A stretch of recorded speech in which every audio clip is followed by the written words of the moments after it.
आज भारत के प्रमुख जलप्रपात। 1. जलप्रपात जोग या गरसोप्पा, स्थिति शरावती नदी, ऊंचाई 255 मीटर। 2. येन्ना, स्थिति नर्मदा नदी, ऊंचाई 183 मीटर। 3. शिव समुद्रम, स्थिति कावेरी नदी, ऊंचाई 90 मीटर। 4. गोकक, स्थिति गोकक नदी, ऊंचाई 55 मीटर। 5. पायकारा, स्थिति नीलगिरी क्षेत्र, ऊंचाई लिखी हुई नहीं गई है। 6. जलप्रपात चूलिया, स्थिति चंबल नदी, ऊंचाई 18 मीटर। 7. पुनासा, स्थिति चंबल नदी, ऊंचाई 12 मीटर। 8. बिहार, स्थिति टोंस नदी, ऊंचाई 100 मीटर।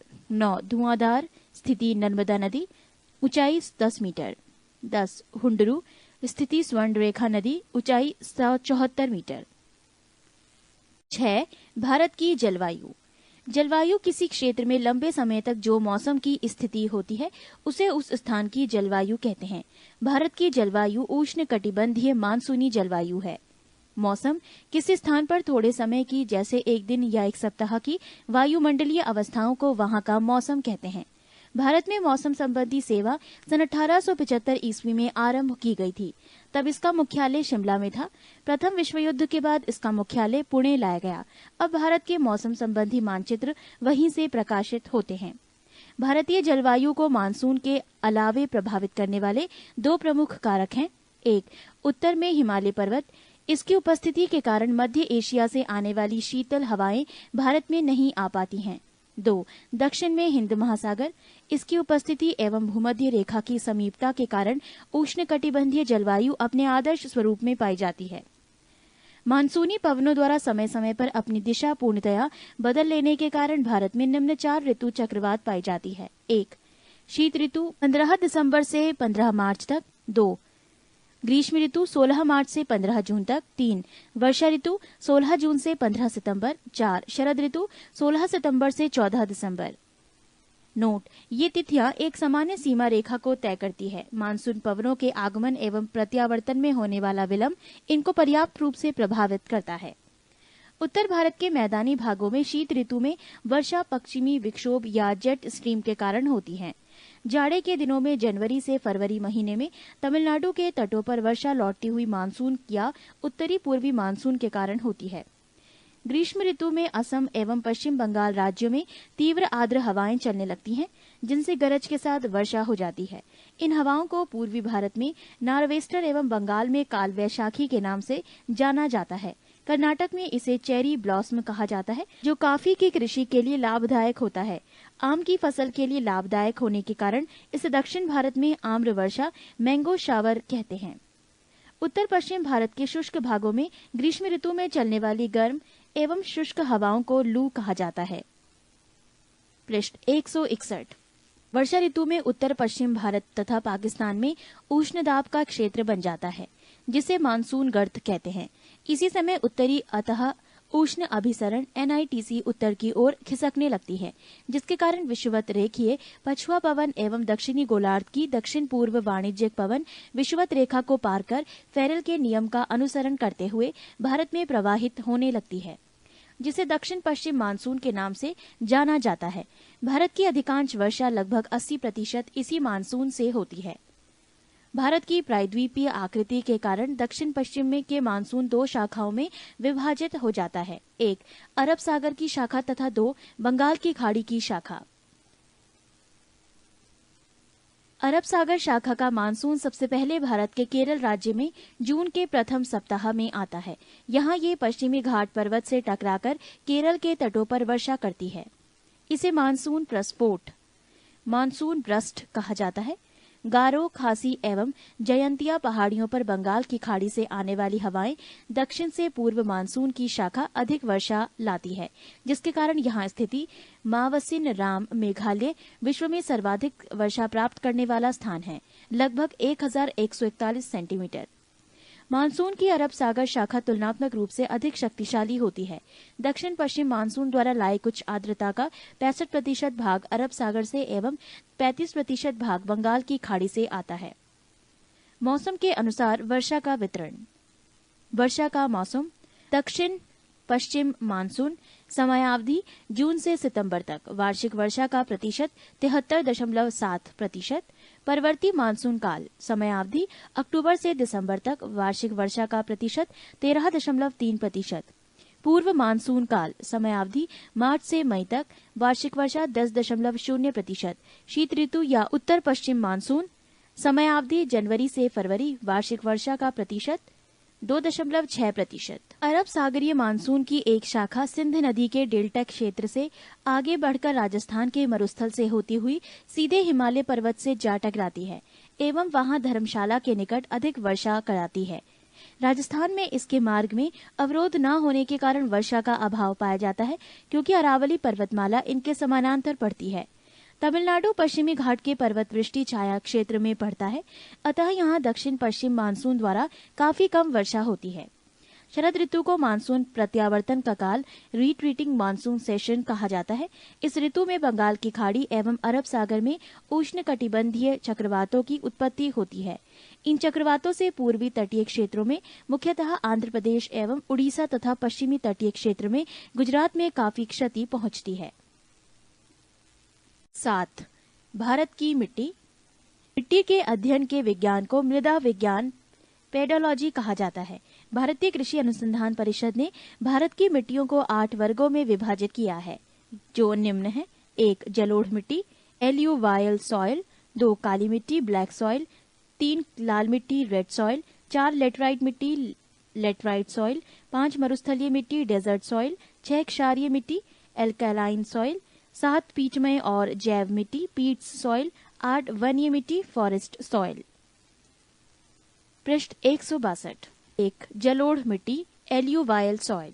ये मिट्टी भारत के लगभग 22% क्षेत्रफल पर पाई जाती है। ये नदियों द्वारा लाई गई मिट्टी है। इस मिट्टी में पोटाश की बहुलता होती है, लेकिन नाइट्रोजन, फास्फोरस एवं ह्यूमस की कमी होती है। ये 2 प्रकार की होती है, एक बांगड़ और 2 खादर। पुराने जलोढ़ मिट्टी को बांगड़ तथा नई जलोढ़ मिट्टी को खादर कहा जाता है। जलोढ़ मिट्टी उर्वरता के दृष्टिकोण से काफी अच्छी मानी जाती है। इसमें धान, गेहूं, मक्का, तिलहन, दलहन, आलू आदि फसलें उगाई जाती हैं। 2. काली मिट्टी ब्लैक सॉइल। इसका निर्माण बेसाल्ट चट्टानों को टूटने फूटने से होता है। इसमें आयरन, चूना, एल्यूमिनियम एवं मैग्नीशियम की बहुलता होती है। इस मिट्टी का काला रंग टिटेनिफेरस मैग्नेटाइट एवं जीवांश ह्यूमस की उपस्थिति के कारण होता है। इस मिट्टी को रेगूर मिट्टी के नाम से भी जाना जाता है। कपास की खेती के लिए यह सर्वाधिक उपयुक्त होती है, अतः इसे काली कपास की मिट्टी ब्लैक कॉटन सॉइल भी कहा जाता है। अन्य फसलों में गेहूं, ज्वार, बाजरा आदि को उगाया जाता है। भारत में काली मिट्टी गुजरात, महाराष्ट्र, मध्य प्रदेश के पश्चिमी क्षेत्र, उड़ीसा के दक्षिणी क्षेत्र, कर्नाटक के उत्तरी जिला, आंध्र प्रदेश के दक्षिणी एवं समुद्र तटीय क्षेत्र, तमिलनाडु के सलेम, रामनाथपुरम, कोयम्बटूर तथा तिरुनेलवेली जिलों एवं राजस्थान के बूंदी एवं टोंक जिलों में पाई जाती हैं। 3. लाल मिट्टी रेड सॉइल। इसका निर्माण जलवायविक परिवर्तनों के परिणाम स्वरूप रवेदार एवं कायांत्रित शैलों के विघटन एवं वियोजन से होता है। इस मिट्टी में सिलिका एवं आयरन की बहुलता होती है। लाल मिट्टी का लाल रंग लौह ऑक्साइड की उपस्थिति के कारण होता है, लेकिन जल योजित रूप में ये पीली दिखाई पड़ती है। ये अम्लीय प्रकृति की मिट्टी होती है। इसमें नाइट्रोजन, फास्फोरस एवं ह्यूमस की कमी होती है। ये मिट्टी प्रायः उर्वरता विहीन बंजर भूमि के रूप में पाई जाती है। इस मिट्टी में कपास, गेहूं, दालें तथा मोटे अनाजों की कृषि की जाती है। भारत में ये मिट्टी आंध्र प्रदेश एवं मध्य प्रदेश के पूर्वी भाग, छोटा नागपुर के पठारी क्षेत्र, पश्चिम बंगाल के उत्तरी पश्चिमी जिलों, मेघालय की गारो, खासी एवं जयंतिया के पहाड़ी क्षेत्रों, नागालैंड, राजस्थान में अरावली के पूर्वी क्षेत्र, महाराष्ट्र, तमिलनाडु एवं कर्नाटक के कुछ भागों में पाई जाती है। चूना का इस्तेमाल कर लाल मिट्टी की उर्वरता बढ़ाई जा सकती है। 4. लेटेराइट मिट्टी लेटेराइट सॉइल। इसका निर्माण मानसूनी जलवायु की आर्द्रता एवं शुष्कता के क्रमिक परिवर्तन के परिणाम स्वरूप इस उत्पन्न विशिष्ट परिस्थितियों में होता है। इसमें आयरन एवं सिलिका की बहुलता होती है। शैलों की टूट फूट से निर्मित होने वाली इस मिट्टी को गहरी लाल लेटेराइट, सफेद लेटेराइट तथा भूमिगत जलवायु लेटेराइट के रूप में वर्गीकृत किया जाता है। गहरी लाल लेटेराइट में लौह ऑक्साइड तथा पोटाश की बहुलता होती है। इसकी उर्वरता कम होती है, लेकिन निचले भाग में कुछ खेती की जाती है। सफेद लेटेराइट की उर्वरता सबसे कम होती है और केओलिन के कारण इसका रंग सफेद होता है। भूमिगत जलवायु लेटेराइट काफी उपजाऊ होती है, क्योंकि वर्षाकाल में लौह ऑक्साइड जल के साथ घुलकर नीचे चले जाते हैं। लेटेराइट मिट्टी चाय की खेती के लिए सर्वाधिक उपयुक्त होता है। पृष्ठ 163। 8। भारत की कृषि। भारत के कुल क्षेत्रफल का लगभग 51% भाग पर कृषि, 4% भूभाग पर चरागाह, लगभग 21% भूमि पर वन एवं 24% भूमि बंजर तथा बिना उपयोग की है। देश की कुल श्रम शक्ति का लगभग 52% भाग कृषि एवं इससे संबंधित उद्योग धंधों से अपनी आजीविका चलाता है। 2009 से 2010 में भारत के सकल घरेलू उत्पाद में कृषि का योगदान 14.6% है। 2008 से 2009 में भारत के निर्यात में कृषि और उससे संबंधित वस्तुओं का अनुपात लगभग 9.1% था। विश्व में चावल उत्पादन में चीन के बाद भारत का दूसरा स्थान है। भारत में खाद्यान्नों के अंतर्गत आने वाले कुल क्षेत्र के 47% भाग पर चावल की खेती की जाती है। विश्व में गेहूं उत्पादन में चीन के बाद भारत का दूसरा स्थान है। देश की कुल कृषि योग्य भूमि के लगभग 15% भाग गेहूं की खेती की जाती है। देश में गेहूं के उत्पादन में उत्तर प्रदेश का प्रथम स्थान है, जबकि प्रति हेक्टेयर उत्पादन में पंजाब का स्थान प्रथम है। हरित क्रांति का सबसे अधिक प्रभाव गेहूं और चावल की कृषि पर पड़ा है, परंतु चावल की तुलना में गेहूं के उत्पादन में अधिक वृद्धि हुई। भारत में हरित क्रांति ग्रीन रेवोल्यूशन लाने का श्रेय डॉक्टर M.S. स्वामीनाथन को जाता है। भारत में हरित क्रांति की शुरुआत 1967 से 68 ईस्वी में हुई। प्रथम हरित क्रांति के बाद 1983 से 84 ईस्वी में द्वितीय हरित क्रांति की शुरुआत हुई, जिसमें अधिक अनाज उत्पादन, निवेश एवं कृषकों को दी जाने वाली सेवाओं का विस्तार हुआ। तिलहन प्रौद्योगिकी मिशन की स्थापना 1986 ईस्वी में हुई। भारत विश्व में उर्वरकों का तीसरा सबसे बड़ा उत्पादक और उपभोक्ता देश है। पेट्रोलियम उर्वरक का पूरी तरह आयात किया जाता है। आम, केला, चीकू, खट्टे नींबू, काजू, नारियल, काली मिर्च, अदरक, हल्दी के उत्पादन में भारत का स्थान विश्व में पहला है। फलों एवं सब्जियों के उत्पादन में भारत का स्थान विश्व में दूसरा है। प्रथम चीन। फसल और प्रमुख उत्पादक राज्य।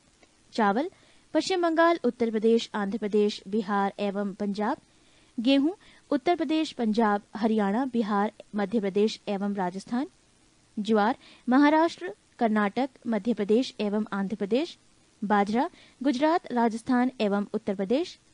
दलहन मध्य प्रदेश, उत्तर प्रदेश, पंजाब, हरियाणा, राजस्थान, बिहार, पश्चिम बंगाल, गुजरात एवं आंध्र प्रदेश। तिलहन गुजरात, मध्य प्रदेश, बिहार, उत्तर प्रदेश, राजस्थान, पश्चिम बंगाल एवं उड़ीसा। जौ उत्तर प्रदेश, राजस्थान, बिहार एवं पंजाब। गन्ना उत्तर प्रदेश, महाराष्ट्र, तमिलनाडु, कर्नाटक, हरियाणा एवं पंजाब। मूंगफली गुजरात, आंध्र प्रदेश, तमिलनाडु, कर्नाटक, महाराष्ट्र एवं मध्य प्रदेश। चाय असम, पश्चिम बंगाल, तमिलनाडु, केरल, त्रिपुरा, कर्नाटक एवं हिमाचल प्रदेश। कहवा कर्नाटक, तमिलनाडु, केरल, आंध्र प्रदेश एवं महाराष्ट्र। पृष्ठ 164। कपास महाराष्ट्र, गुजरात, मध्य प्रदेश, पंजाब, कर्नाटक, हरियाणा, राजस्थान, तमिलनाडु एवं आंध्र प्रदेश। रबड़ केरल, तमिलनाडु, कर्नाटक, असम एवं अंडमान निकोबार द्वीप समूह। पटसन पश्चिम बंगाल, बिहार, असम, उड़ीसा एवं उत्तर प्रदेश। तंबाकू आंध्र प्रदेश, गुजरात, बिहार, उत्तर प्रदेश, महाराष्ट्र, पश्चिम बंगाल एवं तमिलनाडु। काली मिर्च केरल, कर्नाटक, तमिलनाडु एवं पुदुचेरी। हल्दी आंध्र प्रदेश, उड़ीसा, तमिलनाडु, महाराष्ट्र एवं बिहार। काजू केरल, महाराष्ट्र एवं आंध्र प्रदेश। ऋतुओं के आधार पर फसलों का वर्गीकरण। 1. रबी की फसल। ये अक्टूबर नवंबर में बोई जाती है और मार्च अप्रैल में काट की ली जाती है। इसकी मुख्य फसलें हैं गेहूं, जौ, चना, मटर, सरसों, आलू, राई और आदि। 2. खरीफ फसल। ये जून जुलाई में बोई जाती हैं और नवंबर सितंबर में काट ली जाती हैं। इसकी मुख्य फसलें हैं धान, गन्ना, तिलहन, ज्वार, बाजरा, मक्का, अरहर आदि। 3. गर्मा फसल। ये मई जून में बोई जाती हैं और जुलाई अगस्त में काट ली जाती हैं। इसकी मुख्य फसलें हैं राई, मक्का, ज्वार, जूट और मडुआ। 9. भारत में सिंचाई। भारत में सिंचाई परियोजनाओं को 3 भागों में विभाजित किया गया है। ये हैं 1 वृहद सिंचाई परियोजना, 2 मध्यम सिंचाई परियोजनाएं एवं 3 लघु सिंचाई परियोजनाएं। वृहद सिंचाई परियोजना के अंतर्गत वो परियोजनाएं सम्मिलित की जाती हैं जिसके अंतर्गत 10,000 हेक्टेयर से अधिक कृषि योग्य भूमि हो। मध्यम सिंचाई परियोजना के अंतर्गत वो परियोजनाएं सम्मिलित की जाती हैं जिसके अंतर्गत 2,000 से 10,000 हेक्टेयर कृषि योग्य भूमि हो। लघु सिंचाई परियोजना के अंतर्गत वो परियोजना सम्मिलित की जाती हैं जिसके अंतर्गत 2,000 हेक्टेयर से कम कृषि योग्य भूमि हो। वर्तमान समय में भारत की कुल सिंचित क्षेत्र का 37% बड़ी एवं मध्यम सिंचाई परियोजना के अधीन तथा 63% छोटी सिंचाई योजनाओं के अधीन है। विश्व का सर्वाधिक सिंचित क्षेत्र चीन 21% में है। विश्व का दूसरा सर्वाधिक सिंचित क्षेत्र भारत 20.2% में है। भारत में शुद्ध बोए गए क्षेत्र 1360 लाख हेक्टेयर के लगभग 33% भाग पर सिंचाई की सुविधा उपलब्ध है। वर्तमान समय कुआं और नलकूप भारत में सिंचाई के प्रमुख साधन हैं। देश में सर्वाधिक नलकूप व पंप सेट तमिलनाडु 18% में पाए जाते हैं। महाराष्ट्र में 15.6% का दूसरा स्थान है। केवल नलकूपों की सर्वाधिक सघनता वाला राज्य उत्तर प्रदेश है। प्रायद्वीपीय भारत में सिंचाई का प्रमुख साधन तालाब है। तालाब द्वारा सर्वाधिक सिंचाई तमिलनाडु राज्य में की जाती है। सिंचाई के साधन: कुआं व नलकूप सिंचित भाग 55.9%, नहर 31.4%, तालाब 6.1%, अन्य स्रोत 6.6%। पृष्ठ 165। 10. भारत के खनिज संसाधन। भारत में खनिजों के सर्वेक्षण एवं विकास के लिए जियोलॉजिकल सर्वे ऑफ इंडिया, जिसका मुख्यालय कोलकाता में है, तथा भारतीय खान ब्यूरो, जिसका मुख्यालय नागपुर है, जिम्मेदार है। खनिज पदार्थ प्राप्ति स्थान तथा विशेष बिंदु: लौह अयस्क प्राप्ति स्थान उड़ीसा, जिसके अंदर सोनाई, क्योंझर, मयूरभंज, झारखंड, जिसके अंदर सिंहभूम, हजारीबाग, पलामू एवं धनबाद, छत्तीसगढ़, बस्तर, दुर्ग, रायपुर, रायगढ़, बिलासपुर, मध्य प्रदेश, जबलपुर, कर्नाटक, बेलारी, चिकमंगलूर, चीतल, दुर्ग, महाराष्ट्र, रत्नागिरी एवं चांदा, तमिलनाडु, सलेम, तिरुचिरापल्ली और गोवा। विशेष बिंदु: झारखंड एवं उड़ीसा राज्यों में देश का लगभग 75% लोहा प्राप्त किया जाता है। भारत लौह अयस्क का निर्यात जापान, चेक, स्लोवाकिया, इटली, श्रीलंका आदि को करता है। कुछ संचित भंडार की दृष्टि से भारत का विश्व में प्रथम स्थान है। मैग्नीज प्राप्ति स्थान: झारखंड, सिंहभूम, महाराष्ट्र, नागपुर और भंडारा, उड़ीसा, क्योंझर, सुंदरगढ़, आंध्र प्रदेश, काकुलमढ़ी, कर्नाटक, शिमोगा एवं बेलारी, गुजरात, पंचमहल, राजस्थान, बांसवाड़ा। विशेष बिंदु: मैग्नीज उत्पादन में भारत का विश्व में तीसरा स्थान है। उड़ीसा देश का सर्वाधिक मैग्नीज उत्पादन करने वाला राज्य है। कोयला प्राप्ति स्थान: झारखंड, धनबाद, सिंहभूम, गिरिडीह, पश्चिम बंगाल, रानीगंज, आसनसोल, छत्तीसगढ़, रायगढ़, उड़ीसा। देसगढ़ तथा तलचर, असम, माकूम, लखीमपुर, महाराष्ट्र, चांदा, आंध्र प्रदेश, सिंगरेनी, मेघालय, जम्मू कश्मीर, नागालैंड आदि। विशेष बिंदु: कोयले के उत्पादन में भारत का स्थान विश्व में तीसरा है। भारत में कोयले के उत्पादन में प्रथम 3 राज्य क्रमशः है झारखंड, छत्तीसगढ़, उड़ीसा। एंथ्रेसाइट सबसे उत्तम श्रेणी का कोयला है। तांबा प्राप्ति स्थान: झारखंड, सिंहभूम, हजारीबाग, राजस्थान, खेतड़ी, झुंझुनू, भीलवाड़ा, अलवर एवं सिरोही, महाराष्ट्र, कोल्हापुर, कर्नाटक, चीतल, दुर्ग, हासन, रायचूर, मध्य प्रदेश, बालाघाट, आंध्र प्रदेश, अग्नि, गुंडल। विशेष बिंदु: भारत में तांबा के उत्पादन में प्रथम 3 राज्य क्रमशः है मध्य प्रदेश, राजस्थान, झारखंड। राजस्थान के जवाहर खान से जस्ते के साथ तांबा भी निकाला जाता है। बॉक्साइट प्राप्ति स्थान: उड़ीसा, झारखंड, कोडरमा, हजारीबाग, बिहार, गया एवं मुंगेर, महाराष्ट्र, नागपुर, भंडारा तथा रत्नागिरी, राजस्थान, अजमेर, शाहपुर, आंध्र प्रदेश, नेल्लोर। विशेष बिंदु: भारत में बॉक्साइट का उत्पादन सबसे अधिक उड़ीसा, कुल उत्पादन का 50% में होता है। अभ्रक। प्राप्ति स्थान झारखंड पलामू, गुजरात रवेड़ा, मध्य प्रदेश कटनी बालाघाट जबलपुर, छत्तीसगढ़ बिलासपुर राजस्थान। विशेष बिंदु अभ्रक के उत्पादन में भारत का स्थान विश्व में प्रथम है। राजस्थान में 51% अभ्रक है। सोना। प्राप्ति स्थान झारखंड पलामू, गुजरात रवेड़ा, मध्य प्रदेश कटनी बालाघाट जबलपुर, छत्तीसगढ़ बिलासपुर राजस्थान। विशेष बिंदु देश की कुल स्वर्ण उत्पादन का 98% अकेले कर्नाटक राज्य से प्राप्त किया जाता है। जस्ता। प्राप्ति स्थान राजस्थान उदयपुर, उड़ीसा, जम्मू कश्मीर उत्पादन में द्वितीय स्थान। विशेष बिंदु राजस्थान उत्पादन में प्रथम के जवार खान जस्ता उत्पादन के लिए प्रसिद्ध है। पेट्रोलियम। प्राप्ति स्थान असम डिगबोई, सुरमा घाटी, गुजरात खंबात, अंकलेश्वर, महाराष्ट्र मुंबई हाई। विशेष बिंदु नील। पृष्ठ 166। यूरेनियम। प्राप्ति स्थान झारखंड, रांची, हजारीबाग, सिंहभूम। विशेष बिंदु झारखंड प्रथम स्थान पर है। मैग्नेजाइट। प्राप्ति स्थान उत्तराखंड, राजस्थान, तमिलनाडु, आंध्र प्रदेश। विशेष बिंदु इसका सर्वाधिक भंडार 68% उत्तराखंड में है।